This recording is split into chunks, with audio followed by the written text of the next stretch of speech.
the Cecil County Council Legislative Session Day 13-13 on Tuesday, July 2nd, 2013. Would everyone please join me in pledging allegiance to the flag? Pledge allegiance to the flag of the United States of America and to the republic for which it stands, one nation, under God, indivisible, with liberty and justice for all. The first item on our agenda is a proclamation for the 25th anniversary of the Cecil County Chamber of Commerce. So I'd like to ask Jeannie Perry, Bonnie Grady, and the County Executive Terry Moore and the Council to follow me down to the front.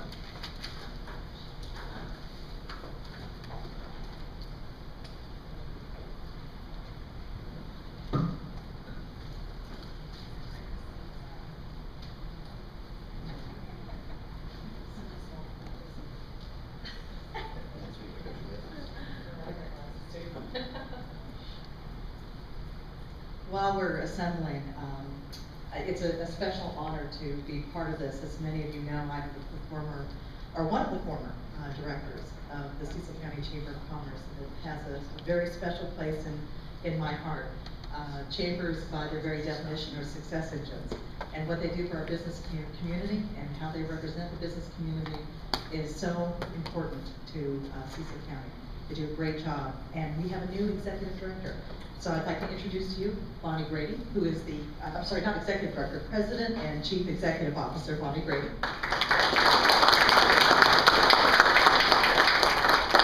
And the chairman of the board, is that correct, Jeannie? Chairman or president of the board? Chairman of the board of directors is also here tonight, Jeannie Perry. We're here to celebrate something very special. The Chamber in Cecil County is 25 years old, and they are kicking off a years-long worth of celebration to celebrate that fact. And so, with that, we have a proclamation to read for them. Okay, Terry Moore and myself will read this proclamation, and I'll start off.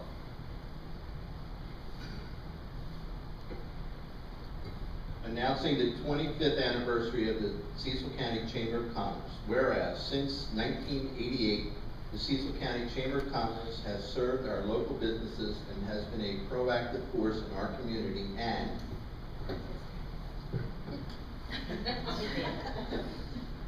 whereas the Chamber provides opportunities for members to stay informed, network, and promote commerce through the many programs, events, and activities. And whereas the Chamber, working together with members, has been successful in developing strong government relations with both county and state governments officials, and whereas through the Chamber's various meetings, guest speakers inform and educate members on the new and exciting developments taking place, not only in Cecil County, but in our region as a whole. And whereas the Chamber contributes to the development and success of our community, and with its businesses, members, and community involvement, continue to make Cecil County a great place to live, work, and play.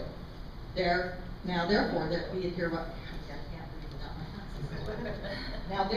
be it hereby resolved that we, Robert J. Hodge, Alan McCarthy, Joyce Bowlesby, Michael Dunn, and Diana Brummel, the County Council of Cecil County, and County Executive Terry Moore, do hereby recognize the 25th anniversary of the Cecil County Chamber of Commerce. Presented this second day of July 2013, and signed by all members of the council and the county executive Terry Moore. So congratulations.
I've been a member of the Chamber of Commerce for all 25 years.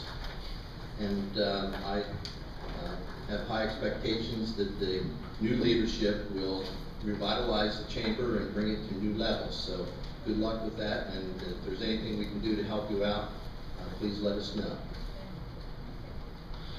The next item on our agenda will be 3 public hearings. The first public hearing is bill number 20-13-05, zoning ordinance brownfields development.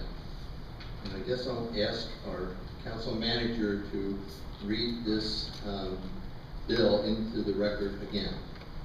Bill number 2013-05, an act to amend the Cecil County zoning ordinance, Article 2, Part 1, Section 12, definitions, brownfield redevelopment district, VR, Article 3, Part 8, Section 42.2.e, brownfield redevelopment district, VR, and Article 11, Part 6, Section 247, introduced by the Council President on behalf of the County Executive, introduced in order posted on June 4th, 2013, public hearing scheduled on July 2nd, 2013 at 7 p.m. Mr. Svenstrom, do you have anything to provide to the council regarding this bill? Just a very, very brief summary, since it's been covered previously in meetings, but as the council will recall, this is the work of a group of citizens, state subject matter experts, as well as county staff, appointed by the former Board of County Commissioners to look at this issue in an effort to return some of these sites to productive use.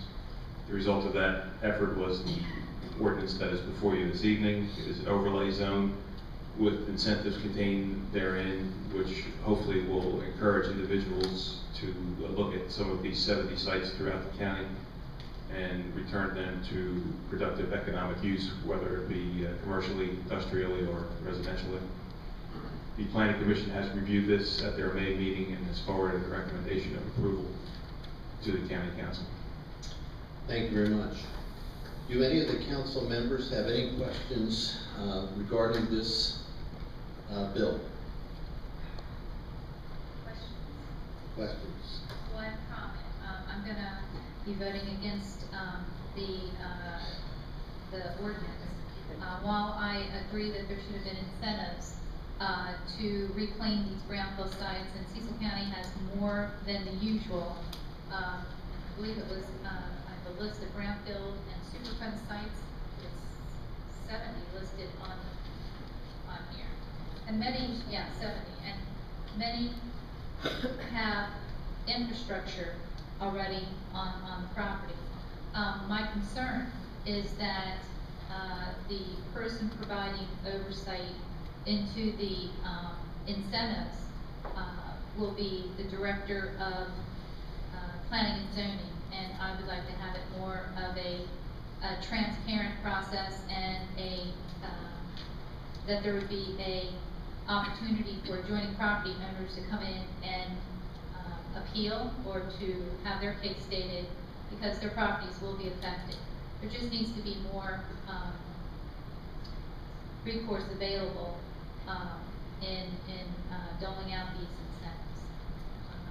And I also had an issue with the definition of a brownfield. I just wanted it to relate back to the state definition, and we didn't do that. So. Is there any other questions? I have a question. Why wouldn't reclamation of brownfields be a positive for neighbors? I just don't understand what the negative is. It is a positive. I'm just saying it could be a negative. The incentives are reducing buffer fields that are required on other properties. There's special incentives that you would get with the brownfields than with other properties. And if they're getting this privilege, if it's affecting the property owner, they should have a say in this matter as well. Are there any other questions? No, I move that we adopt. No, wait, we're not ready. This is only a public hearing. This is only a public hearing. We're not going to consider this bill at this time. This will be considered in July 16th at our next public meeting. tonight, we want to hear from the public on whether you support or not this bill. So if there's no other questions from the council, then I'm going to open it up for public hearing, and we will ask for you to speak to this bill and only this bill regarding brownfields. And we will give you as much time as you need to explain whether or not you support the bill or not. So I'd like to open it up for public hearing, and I'll start in the front row to my right. Is there anyone in the front row or on the right side that would like to speak for or against this bill? Anyone on the left side of the audience that would like to speak for or against this brownfield bill? Anyone in the audience at all? Last call. All right, we're going to close public hearing regarding brownfields development districts, and the council will consider this on July 16th. The next public hearing is an amendment to the flag and seal ordinance. It's known as Bill number 2013-06. Mr. Massey, would you read this bill into the record again? Bill number 2013-06, an act to amend the public laws of Cecil County, Chapter 105, by restoring the county the official seal in use following the establishment of Cecil County on June 6, 1674, introduced by Vice President Dr. Alan McCarthy at the request of Michael W. Dawson, introduced and order posted June 4, 2013, and scheduled for public hearing on July 2, 2013 at 7 p.m. Mr. McCarthy, do you have a statement or any introduction or support of this bill? I've spoken many times in regards to this, but I have Mr. Dawson here who would like to make a statement.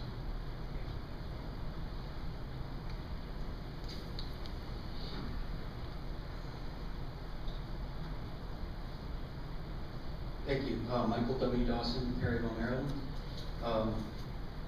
Just want to say good evening, fellow Cecil Countyans on the County Council and Cecil Countyans here in the building. I say that because this legislative proposal that is before you is an effort to restore to Cecil County our name. And so what I'm going to do is the historical validity of this seal is pretty much undisputed at this point. Some 27 years ago when this first came up for the county commissioners, that was in doubt. I believe enough historical evidence has now passed under the bridge so that it's beyond us now. We now are very reasonably certain that this was the original seal. The question is, does this warrant changing the seal back to what was found to be the original? So the question is, what is in a seal? I'm going to change that a little bit just for clarification. It's a little vague. So I'm going to say, rather, what's in a name? I see this as our name. When parents or new parents are considering naming their child, a lot of times they consider what's popular, what name might be unique, what name might be biblical, any variety of things. The parents come up with what they want to choose to name their child. So they come up with names with Catherine Elizabeth, with Matthew Michael, Fiona Apple, names like that. But if you notice, I never mention a name that they don't consider. They never consider the surname, the family name. Why? Because it's understood. It's their heritage. That heritage follows them. It doesn't matter if it sounds good, if it sounds bad, if it's not unique, but it's heritage. And so the reason I bring this before the council and ask the council to consider this is because of Cecil County's heritage. We are truly unique and truly a county to be proud of.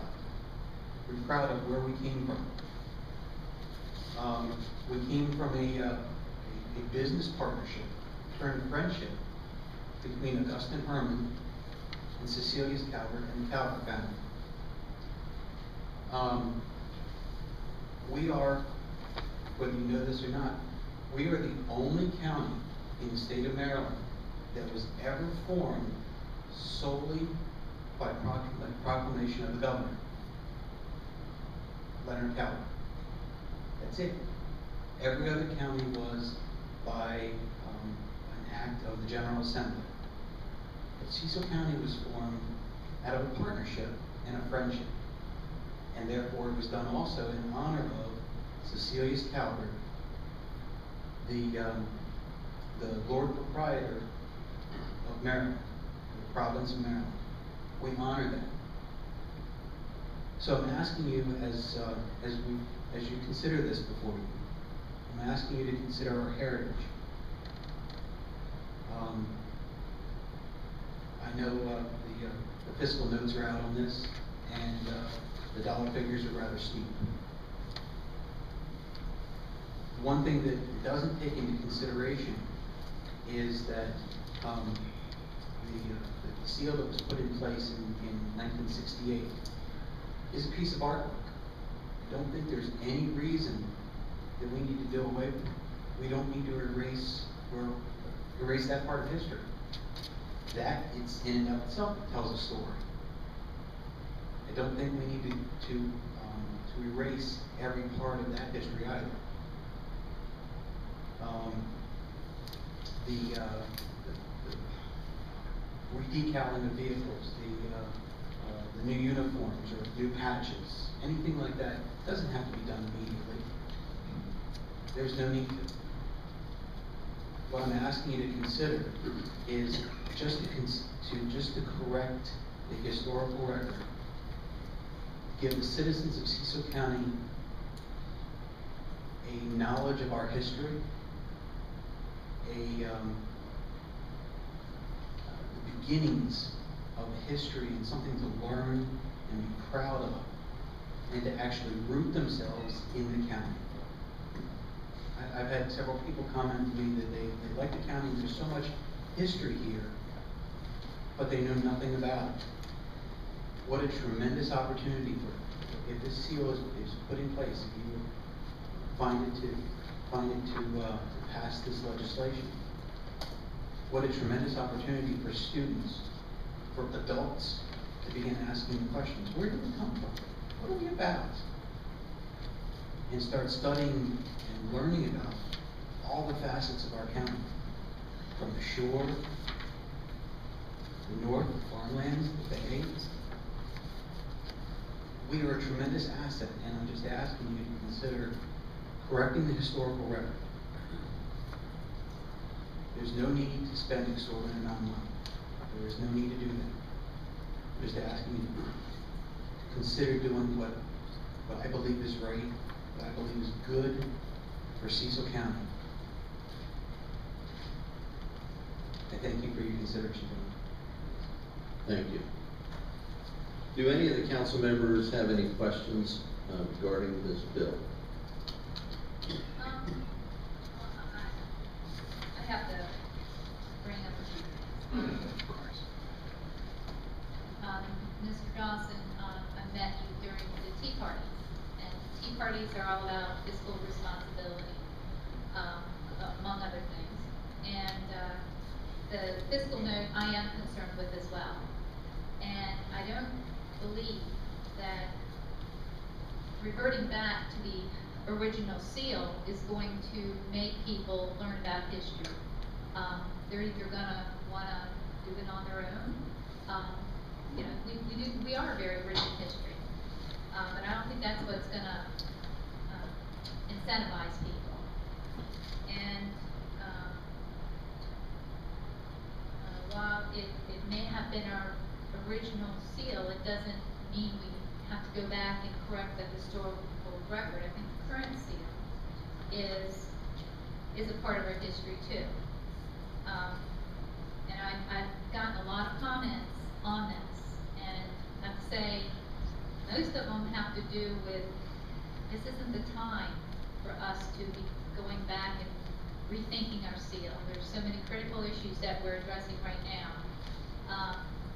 They don't understand why this is an issue at this time in Cecil County.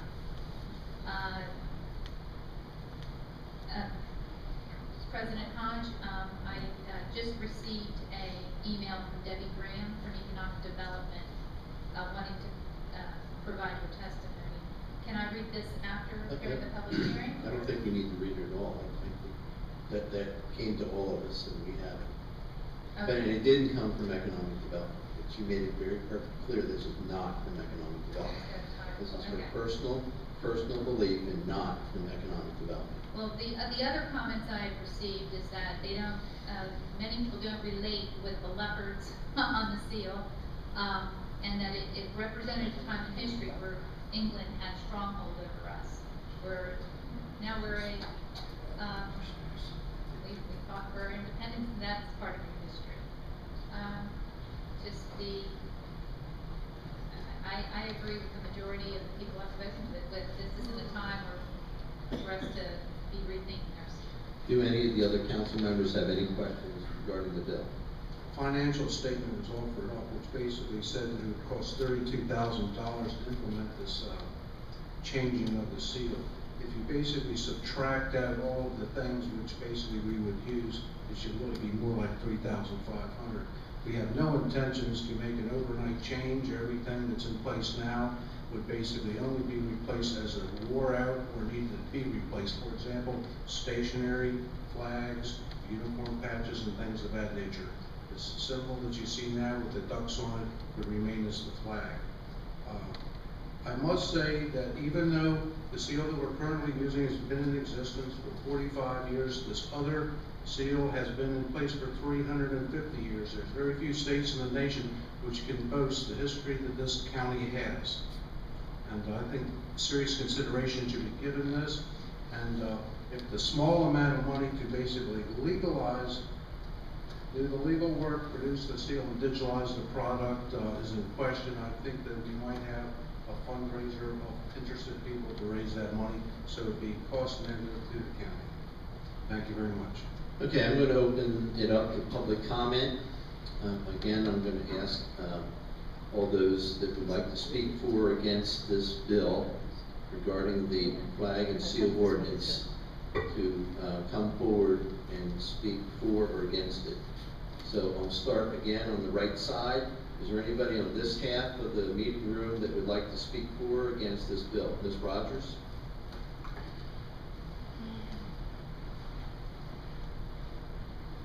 Thank you, Mary Rogers, Elton, Maryland.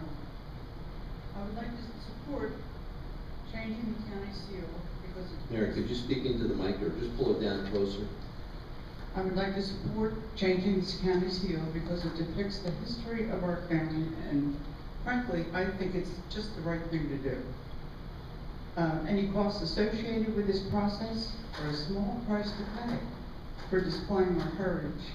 We've spent a lot more and gotten a lot less on other things. Maybe just allowing the citizens a chance to voice their opinion further might be a good idea for you to do. Thank you. Thank you. Yes, Donna? Ms. Cadell? Donna Caldell, I also agree. I think it's a good idea that we change it only if it's cost neutral, and that's what sold me. I think a fundraiser is an excellent idea. Thank you. Thank you. Anyone else on the right side of the meeting room would like to speak for or against this particular bill? Okay, we're moving on to the left side. Anyone that would like to speak for or against? Mr. Kaplan?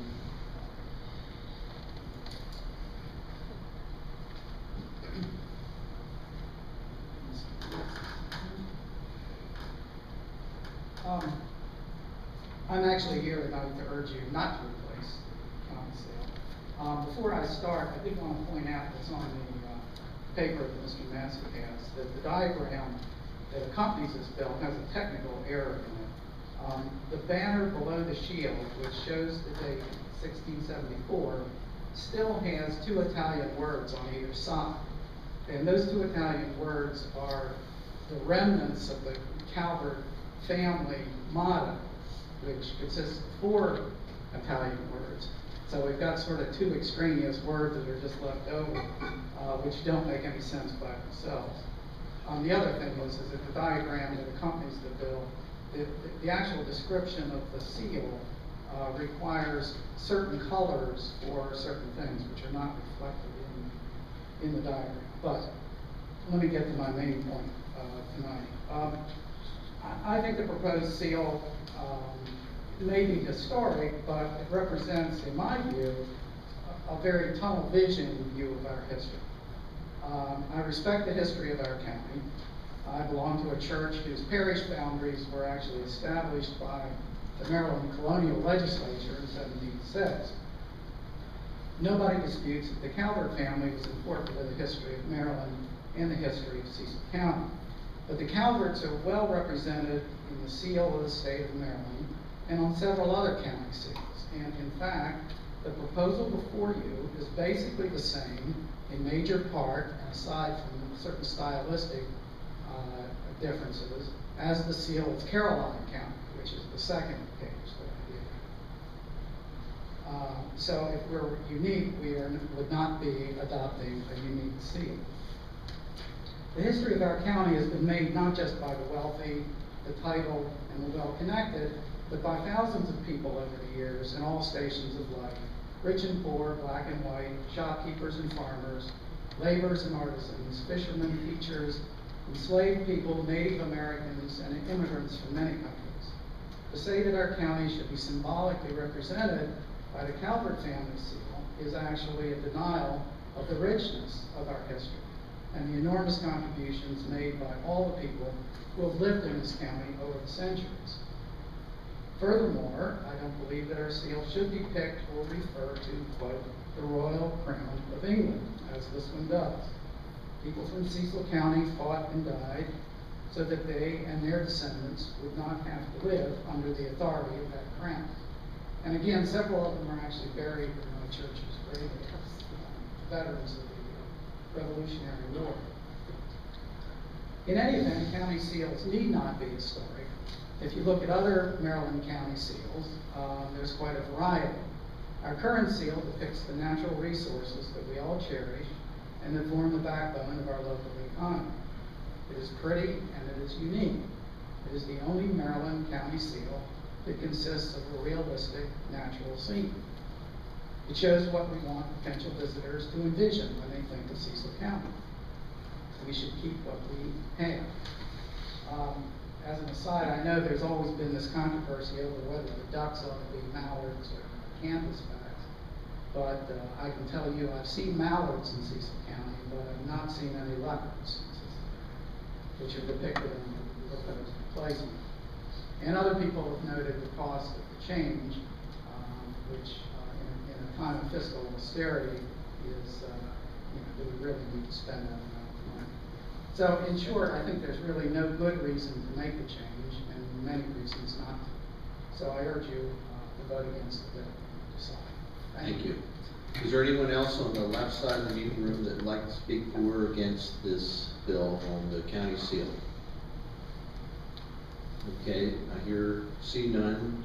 We're going to close the public comment section of this public hearing regarding the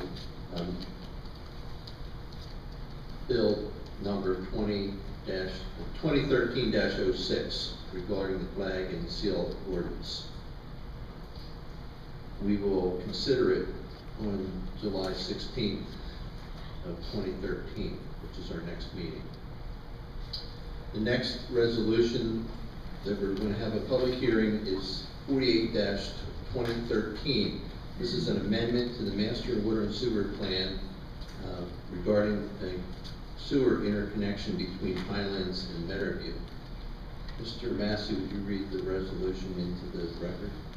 Resolution number 48-2013, A resolution to amend wastewater service area map in Cecil County Master Water and Sewer Plan to convey sewage from the Highlands Sewer Collection System to the Meadowview wastewater treatment plant and remap several parcels to S2 in the proposed service area.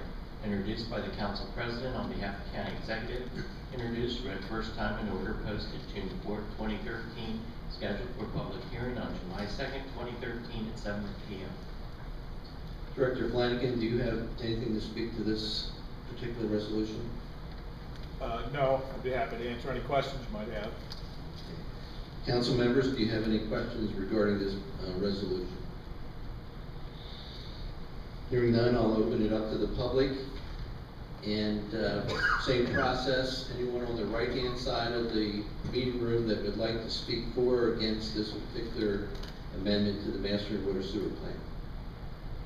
Anyone to the left would like to speak for or against this particular amendment?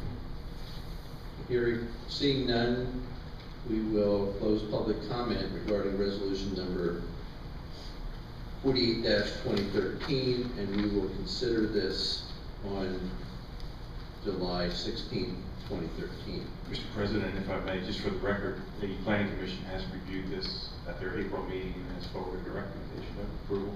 Thank you. Next resolution for public hearing is resolution number 58-2013. This is requesting approval for a refunding of a bond, I'll call it hosted by the town of Elkton.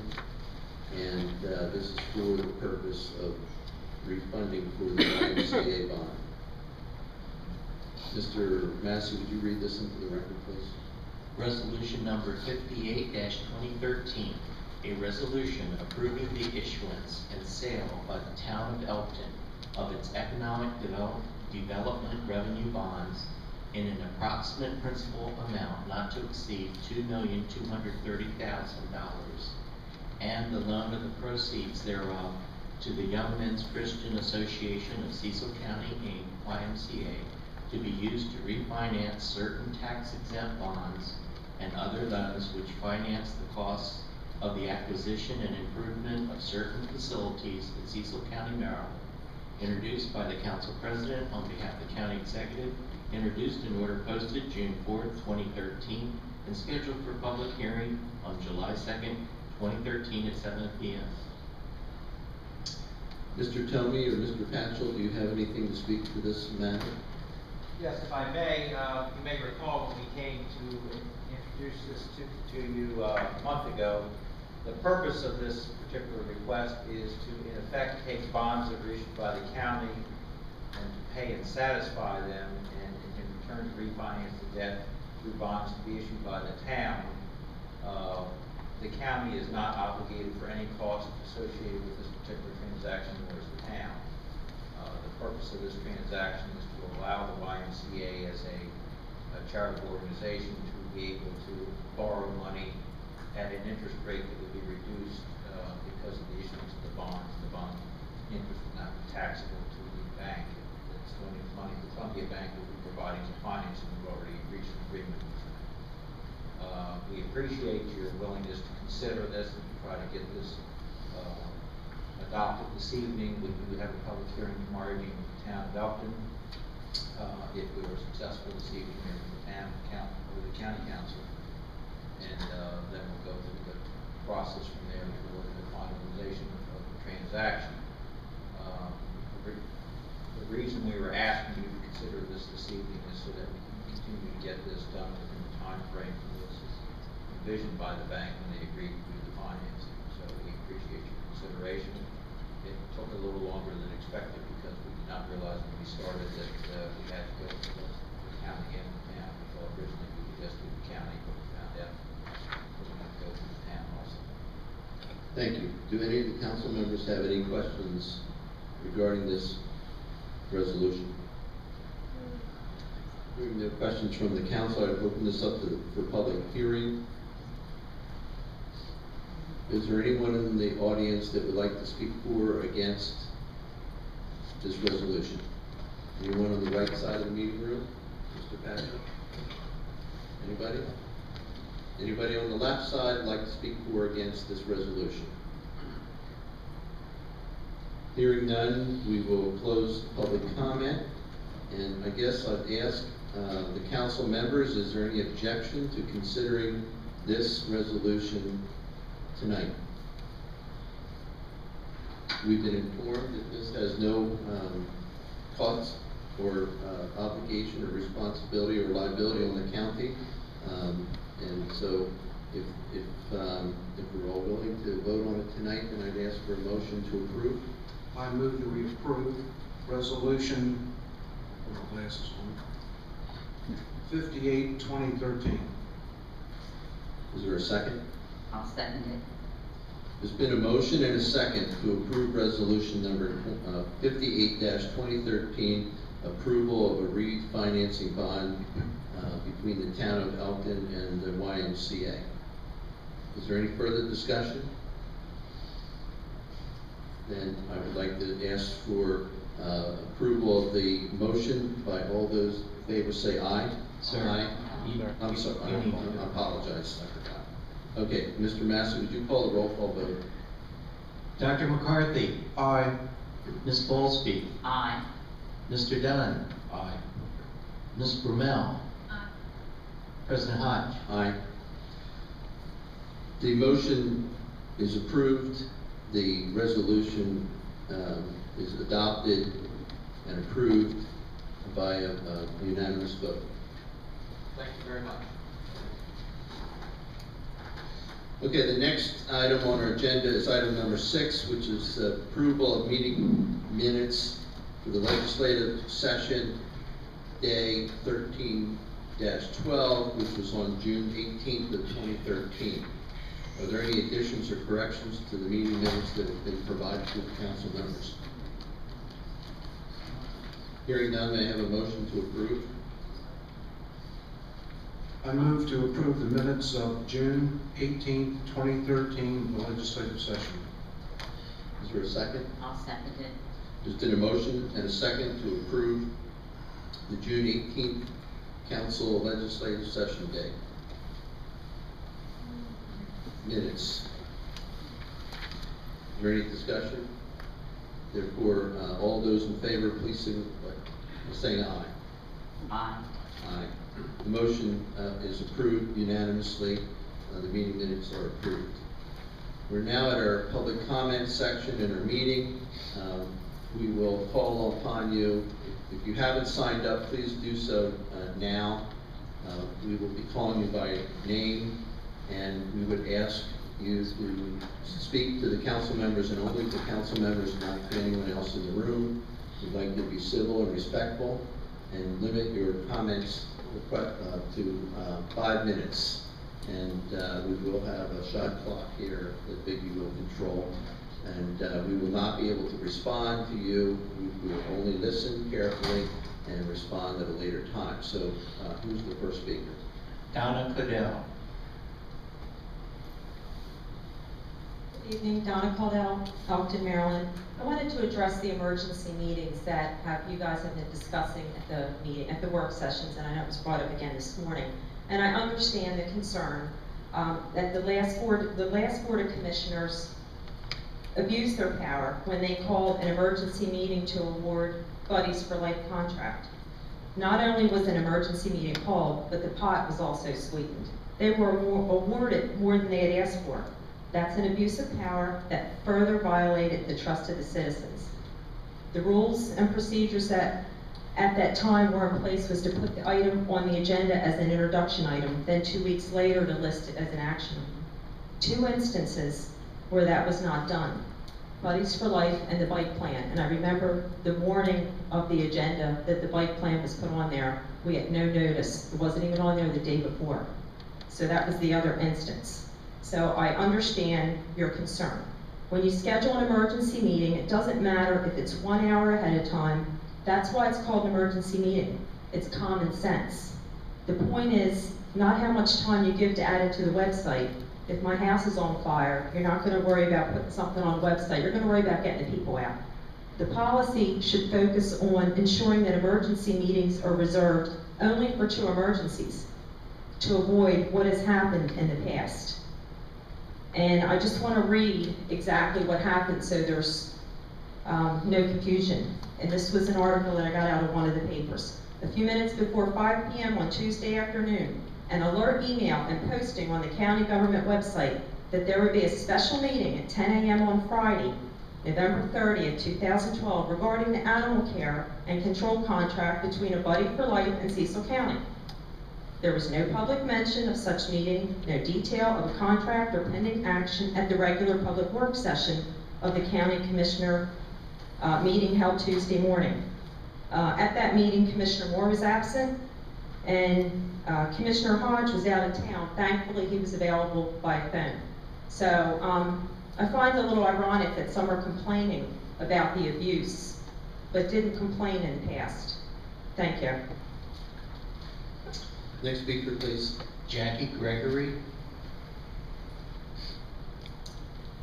Good evening, Jackie Gregory, Elkton. Okay, I wanted to speak in favor of a resolution that's going to be considered tonight, Resolution 66-213, and that's the deferral of the rate increases for the major facilities. And I know there's been a lot of discussion and concern over the rates and how they're going to impact the economy, individuals and businesses alike. So it only makes sense for the council to look at those. I'm not an expert on the study or on wastewater fees or anything like that, but I am hopeful that you all will support this and take a closer look at this and see how it will impact Cecil County. Another thing that I wanted to talk about was the clinic ordinance that was passed previously. And it's easy once something gets passed to kind of forget about it and let it go. We heard a couple weeks ago about a gentleman who had difficulty renting his facility to a family doctor. And I remember at the time that this clinic ordinance came up, there was a rush to get it through. And two commissioners at the time had concerns that this exact thing would end up happening. And they raised the concern that it could hurt economic development. And it was clarified that what they meant was that it would hurt clinics, legitimate clinics and legitimate businesses from coming to this county that people would want to have in their backyard. At that time, I know Alreasin had done some research on what was done in another county in regards to clinics where they actually had it written in such a way that it did not have the same impact on all businesses alike. And I hope that you all, considering what has happened, what the two commissioners have warned us about came true. And I hope that you all will reconsider that, see how you can amend that ordinance so that legitimate doctors and offices, psychologists and that sort of thing will be able to locate in our strip malls and areas of business that we have along the county, most of which are very close to residential developments. Thank you. Thank you. Next speaker, please. Okay, that's the end of our public comment section, and we're going to move on to comments from the council members and the president. So, Mr. Dunn, do you have any comments? No. Mr. McCarthy? No, I'll pass tonight. Ms. Brunel? Yes. I just wanted to give you an update, Donna, or Jackie, sorry to get too confused. The person that had applied to the Board of Appeals, I spoke to the Board of Appeals about that. And apparently he was trying to use the criteria, well, he asked for a variance for the liquor store, the same reasons for why he was granted a variance for that, he tried to use for the clinic. And he has reapplied, so he must think he can get a variance. And let's see, I just also wanted to comment, the Cecil Human Service Agency, serving as the local management board for Cecil County, the Health Department and the United Way of Cecil County contracted with Health Resources in Action to assess the issue of substance abuse in Cecil County.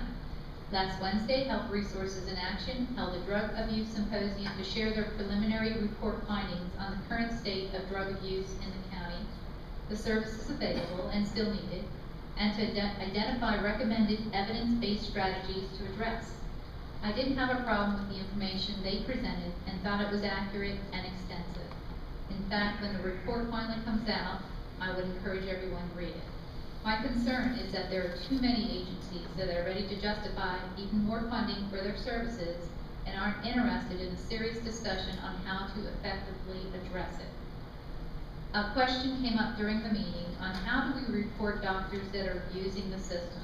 The discussion was stopped by a director of a local agency because he didn't believe it was a relevant topic for the drug abuse symposium. However, unless we cut off the source of those creating the addictions and overprescribing the opiates, we can't make a positive impact. How can we hold doctors accountable? Demand the Maryland Board of Physicians update their website in a quick manner, report them to the Maryland Attorney General's office, strengthen laws on the state and federal level for accountability, and I have to commend Councilman McCarthy. He had recommended that DEA licenses be revoked for prescribing if it's been abused in one state, and they have it in multiple states. And we need to get a prescription drug monitoring program in place that is mandatory and active. And that's just a good place to start.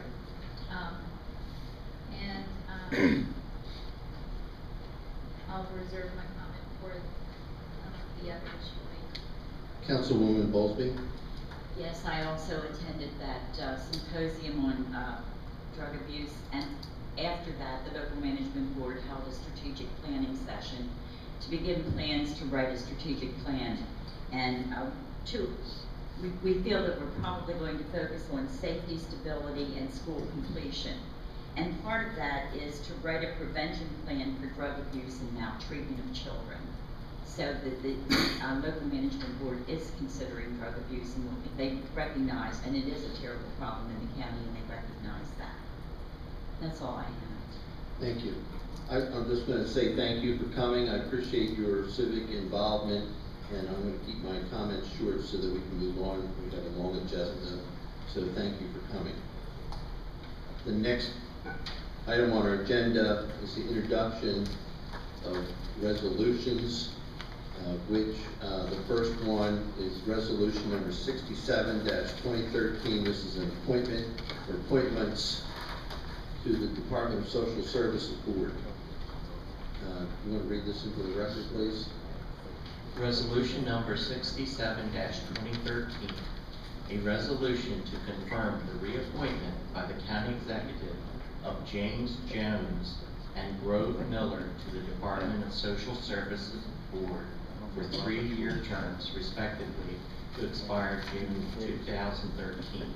Introduced by the Council President on behalf of the County Executive, introduced and order posted July 2nd, 2013.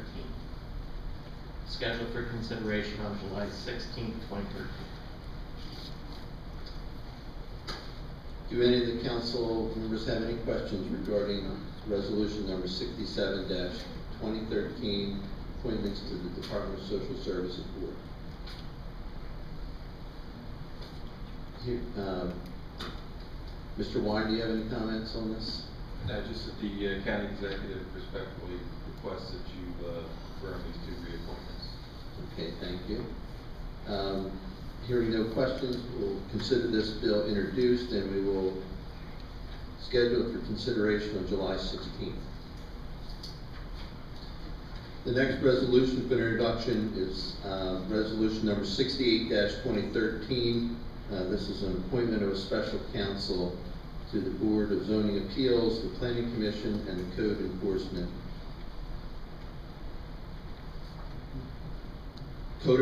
Litigation, I'm sorry. Working with the Permits Inspection Office. Mr. Massey, would you read it into the record, please? Resolution number 68-2013. A resolution to appoint Cameron Brown Esquire and Clara Campbell LLC to serve as legal counsel to the Cecil County Board of Zoning Appeals for fiscal year 2014. To appoint Clara Campbell Esquire, Clara Campbell LLC, to serve as legal counsel to the Cecil County Planning Commission for fiscal year 2014, and to appoint Clara Campbell Esquire, Clara Campbell LLC, to serve as legal counsel to the Cecil County Department of Planning and Zoning and the Department of Permits and Inspections, respectively, in code enforcement litigation for fiscal year 2014, introduced by the council president at the request of the county attorney, introduced in order posted July 2nd, 2013, and scheduled for consideration July 16th, 2013. Mr. Wine, do you have any comments? I don't. I would request that, respecting the council, confirm my request. Do any of the council members have any questions regarding resolution 68-2013? Will therefore consider this resolution to be introduced and it will be considered on July 16th of 2013.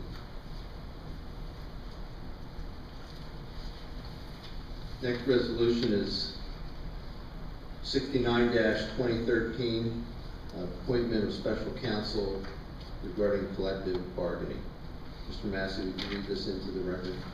Resolution number 69-2013, a resolution to appoint J. Eric Altel, Esquire, Coleman and Associates, PA, as special legal counsel for the purpose of providing representation on behalf of Cecil County, Maryland, in collective bargaining for the Cecil County Sheriff's Department and IAAF for fiscal year 2014, introduced by the council president at the request of the county attorney, introduced in order posted July 2nd, 2013, and scheduled for consideration on July 16th, 2013. Mr. Allison, do you want to speak to this matter? Thank you, Mr. President. I again just respectfully request that the council favorably upon my request. Do any of the council members have questions regarding this bill? Hearing none, we will consider this resolution introduced and it will be considered on July 16th. The next resolution for introduction is resolution number 70-2013, assignment of promissory note, a loan agreement, and deed of trust regarding the Moon Nurseries and the community block grant that was granted by the county some time ago. Would Mr. Massey read this into the record, please? Resolution number 70-2013, a resolution approving the assignment of a promissory note, loan agreement, and deed of trust, respectively, dated July 14, 1995, and the execution of a corporate guarantee agreement, an affidavit of lost promissory note from Cecil County, Maryland, to the State of Maryland Department of Community Development, introduced by the council president at the request of the county executive, introduced in order posted July 2nd, 2013, and scheduled for consideration on July 16th, 2013. Mr. Warren, do you have anything to add? Been pleased with the council. I'll speak on this since I've been involved in it from the beginning. This is a corporate housekeeping matter to dot I's and cross T's on an assignment that actually took effect more than 10 years ago. The end result being that the state of Maryland will be assigned the note and loan currently, well, it was formerly held by the county, to enable the state to extend a repayment by Moon Nurseries, who's the loan recipient. Les Hall was in to speak to this at a workshop last week.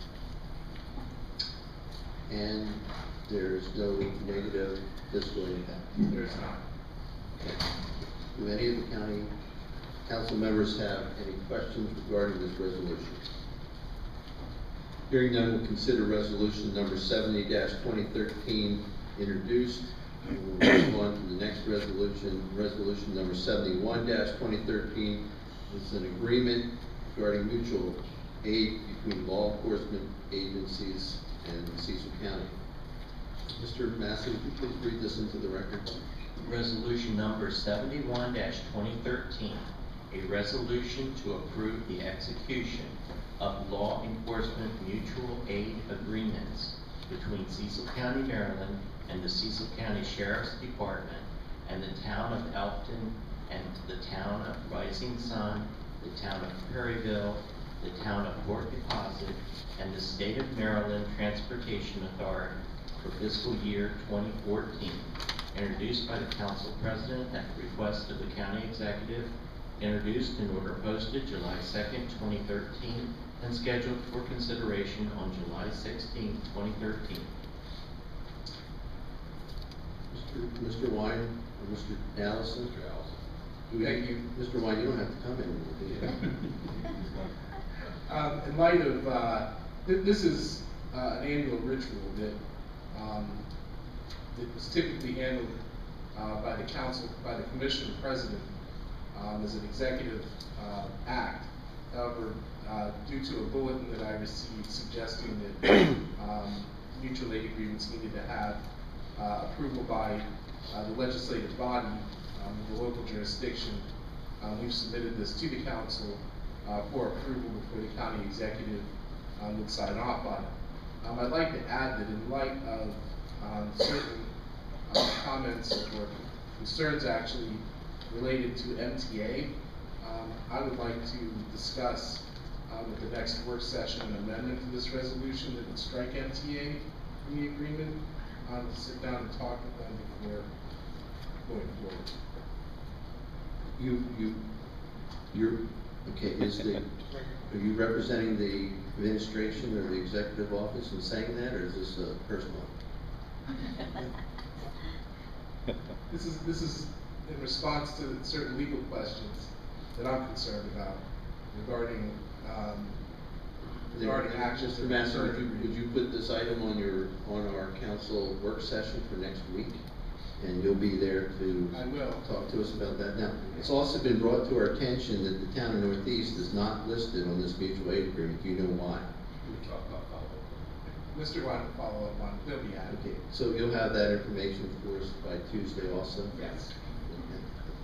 Are there any questions from the council members regarding this resolution that's being introduced now on mutual aid by law enforcement agencies? Hearing no questions, we'll consider resolution number 71-2013, mutual aid agreements to be introduced. Oh, wait. I'm sorry. I just saw something. The town of Port Deposit, they no longer have fixed agreements. Are we gonna strike them? Yep.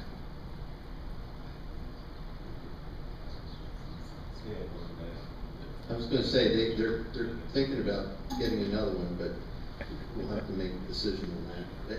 We should ask them, the town of Port Deposit, whether they want that to be left in or not.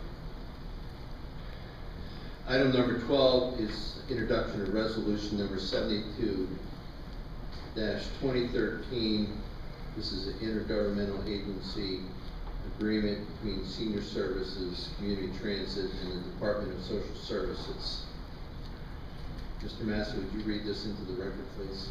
Resolution number 72-2013, a resolution to approve the execution of a 3-year lease agreement for the acquisition of 2 motor vehicles to be used by the Cecil County Department of Senior Services and Community Transit pursuant to an intergovernmental agreement between Cecil County, Maryland, Department of Senior Services and Community Transit, and the Maryland State Department of Human Resources and Cecil County Department of Social Services. Introduced by the council president at the request of the county executive, introduced in order posted July 2nd, 2013, and scheduled for consideration on July 16th, 2013. Okay, the council had a briefing this morning from the Director of Social Services and Community Transit on the purpose of this agreement. Mr. Wine, do you have anything to add? Just that, in summary, as Mr. Trolio explained this morning, this initiative will result in providing transportation services for the program formerly known as the Job Start Program, which is now known as the WISH program, the Work Incentive Self-Help Program. SSCT will be providing transportation services for the Department of Social Services clients. These will accommodate the purchase of 2 vehicles for purposes of transportation of these clients. Thank you. Are there any questions from the council members regarding this bill that we're introducing now? Hearing none, we'll consider resolution number 72-2013, intergovernmental agency agreement between Senior Services and Community Transit with Department of Social Services introduced. The following resolutions will be considered, which means we're going to make a decision. They've all been previously introduced, and it now comes time for us to make the final decision. So the first one is resolution number 42-2013. These are amendments, a variety of amendments to the Cecil County Employee Manual. So, Mr. Massey, would you make the final reading?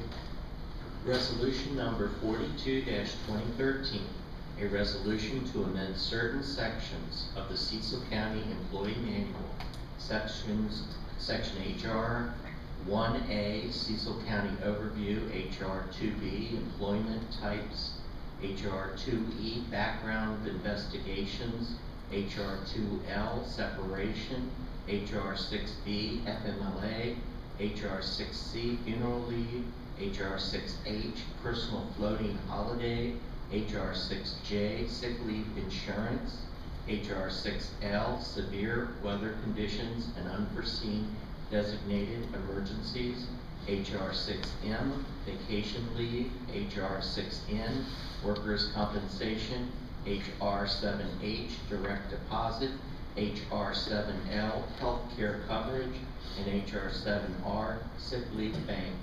Introduced by the Council President on behalf of the Human Resources Department.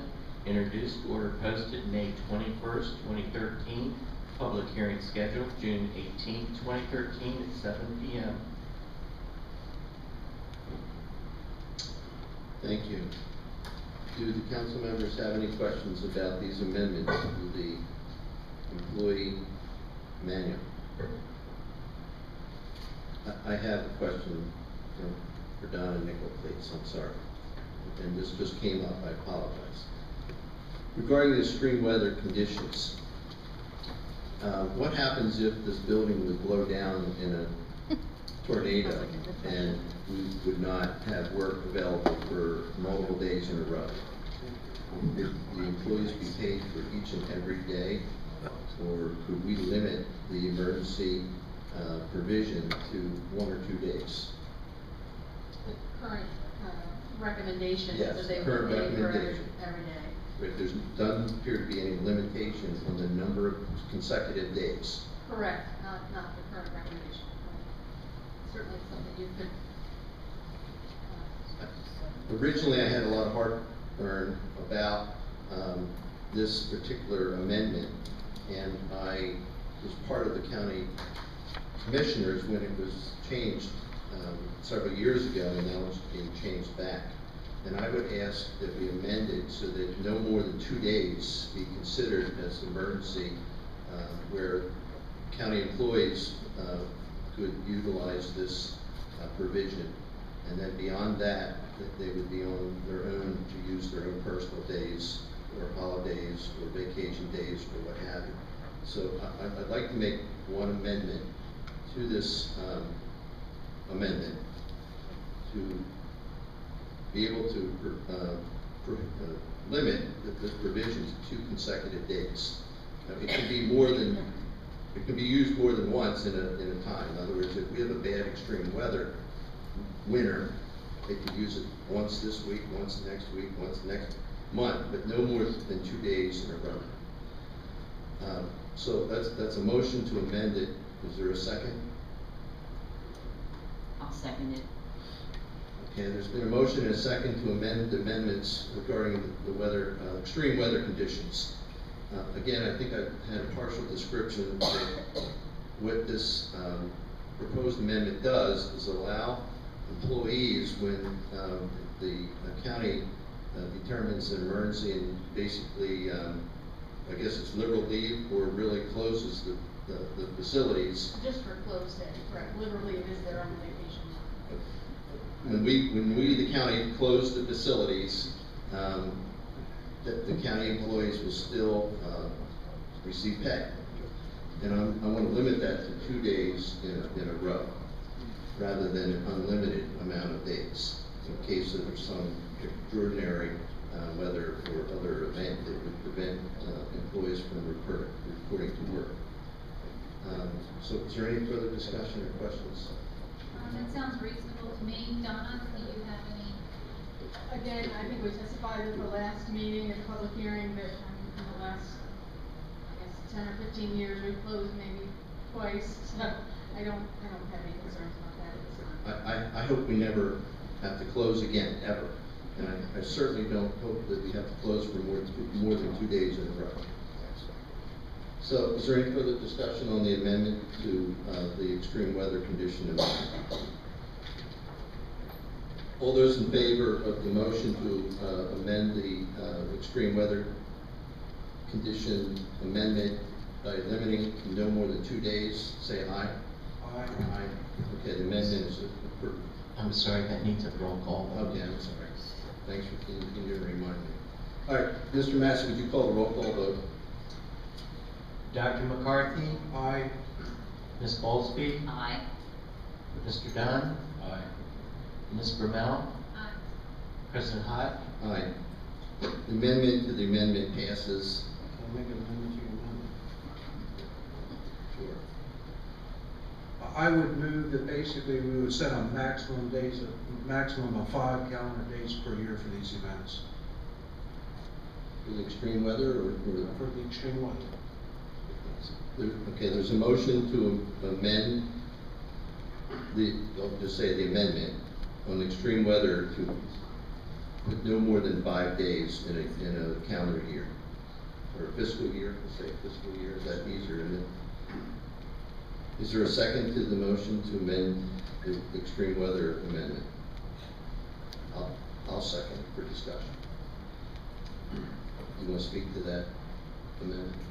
I think that most people in private sectors don't get these type of benefits whatsoever. I think that 5 is very, very generous. We all get to pay the price when we have bad weather. If it's sensible and prudent, I'm in favor of it. Is there any other discussion regarding the amendment to the extreme weather amendment? And I think that the purpose is to limit the total number of days that we will pay for employees out of not working is 5 days. And I think that it would be a rare case, because I think in the past it's only been 1 or 2 days paid per year.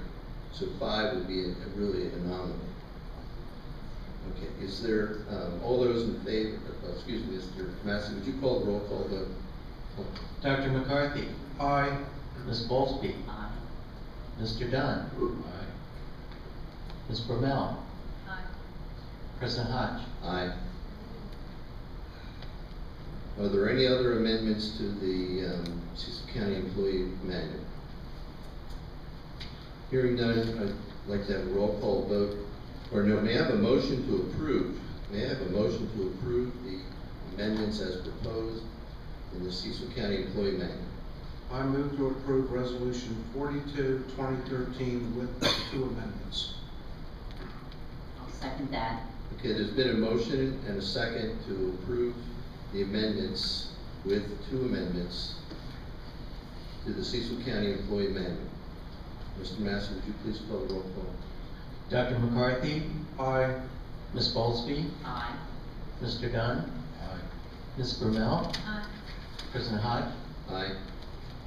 The motion carries. The amendments with 2 amendments are approved. Resolution 42-2013 is approved. I guess it's effective when? July, today, actually, July 2nd. Okay. Thank you. The next resolution is an adoption of the policy and procedures for the Cecil County Council. Did I see that there's amendments? Yes, there is amendment number 1. I believe we passed, I have copies.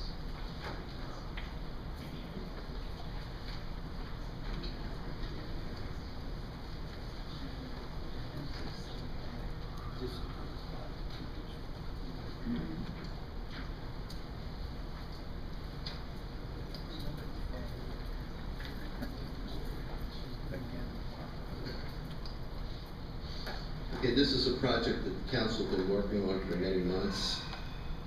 These are rules and policies and basically regulating the council's process and procedures, policies and behavior.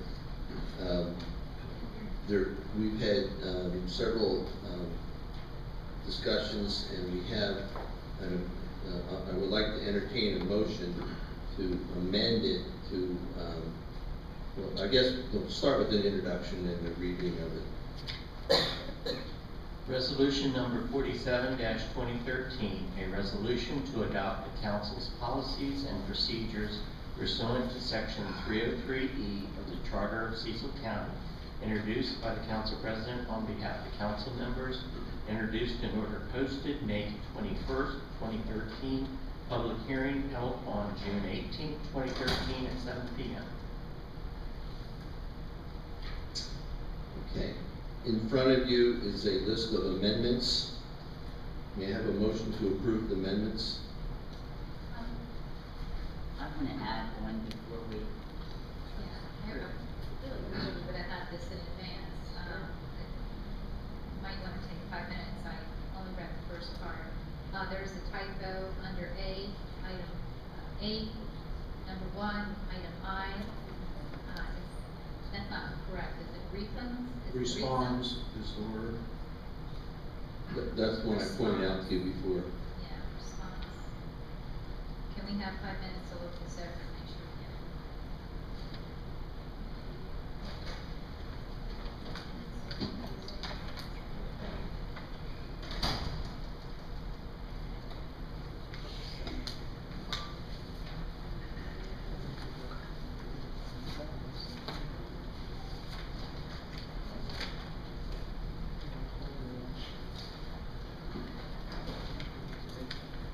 Does anyone want to read the amendments into the record?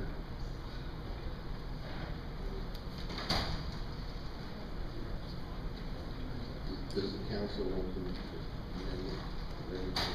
Mr. Bassett doesn't mind to.